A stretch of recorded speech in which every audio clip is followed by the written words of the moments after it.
Well, I was returning from a film festival in Sorrento, a festival of Australian films. There was a renaissance of Australian films and directors and actors in the 1970s. And of course, we had all these young actors emerge. Mel Gibson, of whom we're not quite as proud as we are, Russell Crowe, Nicole Kidman, etc., etc. There are many. And so we were given a festival in Sorrento in Italy. On the way home, I did a little book tour in the US, and I went to buy a briefcase. And I met a survivor, the man who owned the store where I bought the briefcase was a Schindler survivor called Leopold Pfefferberg. He was called Poldek for short. And we got talking, and he asked me what I did for a living, and I told him I was a writer, and he became quite excited, and we went out the back of his store where he had filing cabinets of material. And this was material he'd put together for a supposed film on Schindler's life. He had frequently mentioned it to film people who came into his store, television people, journalists. So there had been a local documentary, news documentary made in LA on Oscar's visit there, and there'd been news stories, and there had been an interest from MGM in creating a movie on Schindler's life. So they asked Poldek, the man who sold me the briefcase, who was a Schindler survivor, as was his wife Mila, they asked him to put together an archive of Schindler material. And in that archive were photographs, copies of German SS telegrams, lists of the famous list, of course, the testimonies from various prisoners, all sorts of documentation in English and German, and some in Hebrew. But he got some of this material printed up for me. I went back and read it, and I thought, this is wonderful. It's an extraordinary story. What I liked about it was because he was dealing with a limited number of people, you could look at Schindler as through a lens and see happen to a limited number of people everything the Holocaust was about: the confiscation of property, the ghettoization of people, using them as slave labor, killing the ones that weren't any good at slave labor, and then going on to the destruction process when they decided they were going to gas all the slave labor anyhow. And he was involved with every step of that way. As well as that, he was a member of German military intelligence, which was very interesting, in that he was, that was accounted for a lot of his immunity. And third, of course, as the film shows, he wanted seriously to be rich. And then, because he didn't particularly hate human beings, if one of the blokes running the factory for him would say, if one of these men running the factory for him asked him would he take in a particular prisoner, he would, because he was very interested in the black market in both his camps. And this interested me. Everyone is interested in the contradictory character, the savior who is really a black marketeer. He's a black marketeer, a savior. You can't tell where the balance between altruism and self-interest begins and ends. And so I wanted to write it, but here I was as an Australian. I'd been raised a Catholic. I was not Jewish. And yet this man, Poldek, was so interesting, so vivid, such a strong presence. And I thought, what is it that made Hitler feel, and his minions, feel that you're so dangerous to European culture, that you're a virus and you have to be exterminated, you have to be extirpated, because he just seemed a character to me, and he was a great character, and he helped me make contact with all the other Schindler survivors throughout the world, and that's how we're able to go everywhere interviewing people. And he was my introduction card to people who I might have had to spend many weeks, if not months, trying to persuade them to talk to me, because at that stage people weren't talking as much. The survivors weren't as old as they are now, and they were trying to keep quiet about it. They were successful people, and they also suffered from survival guilt, because these tyrannies put you in a situation where you might decide to eat a mouthful of your bread rather than give it to the person next to you, and the person next to you dies. And it's not you who's done that, it's the people who's put you in that impossible situation. So I've always been fascinated, as someone from the New World, why the Old World, this thing about Europe, that it's so vicious, and why a cultivated nation would suddenly decide that this process had to begin, the process of extermination, and why far more cultivated people than myself believed that. I'm not saying that there isn't racism in the New World. There is, that there isn't ethnic hysteria. There's ethnic hysteria that our government is trying to provoke at the moment for electoral gain. So it's universal to humans, but actually going as far and as technologically as the Germans did, experimenting with various gases before they came up with Zyklon B, the fumigating chemical, testing it on rats. Having tested it on rats, they calculated they could use it on humans. This sort of industrial process of killing people is very, it's morally, there's a fascination to it, there's a question.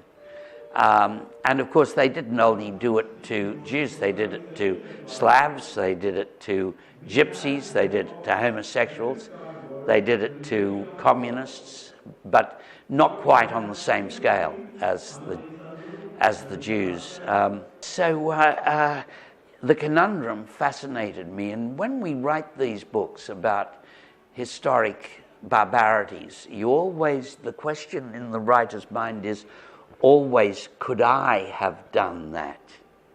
Could I, if I'd been properly indoctrinated and had the history of grandparents being wiped out economically in the 20s and it being blamed on the Jews, if I had all that conditioning, and if my officer told me to do it, could I have done it? I just don't know. You can't predict whether you're going to be a martyr or a collaborator. And this is the moral conundrum that keeps us seeking events like that to write about, because we're fascinated by the question of how we would have behaved. Well, I think politicians are very skilled at, instead of saying, look, under globalization, there's an economic model which makes it hard for us, under the tyranny of the Wall Street rating agencies, makes it hard for us to build infrastructure. If we build too many hospitals, we'll lose our credit rating. Our interest bill will go up, etc., etc. Instead of explaining all that, it's easier for politicians to imply that the problem is that group of people over there, or these. We've even had in Australia and England single mothers being blamed for, they're living in luxury by having babies, and if you can live in luxury on a single mother's pension, you're doing very well. But scapegoating is easier than exposition, and it's a fatal temptation for politicians. It became a fatal temptation. Of course, as well as that, Hitler really believed it, and a lot of people really believed it in Europe. It's still profoundly in the European soul, sadly, anti-Semitism. And in Eastern Europe, of course, it's very strong still. And despite the absurdities of World War II, the obscene, brutal absurdities of World War II, it's still very strong. And the other thing is, it's easier to identify injustice in the past than it is in our own country. For example, people who believe, say, the Irish famine happened, people who believe that it was shameful that the Jews had their property taken away and they were put in ghettos, they still look upon our detention of boat-arriving asylum seekers, our putting them in de facto jails. They don't see that as a repeat. A lot of people don't see that as just the old system written again. We learn, the great tragedy about history is we learn nothing from it. We learn nothing from it, and we're able to tut-tut about the abstract extermination of people in the past. We're able to tut-tut about the slaughters that occurred at Partition and say, how could they? But by the way, these people down here, we've got to do something about them because they're, they don't clean their gardens, and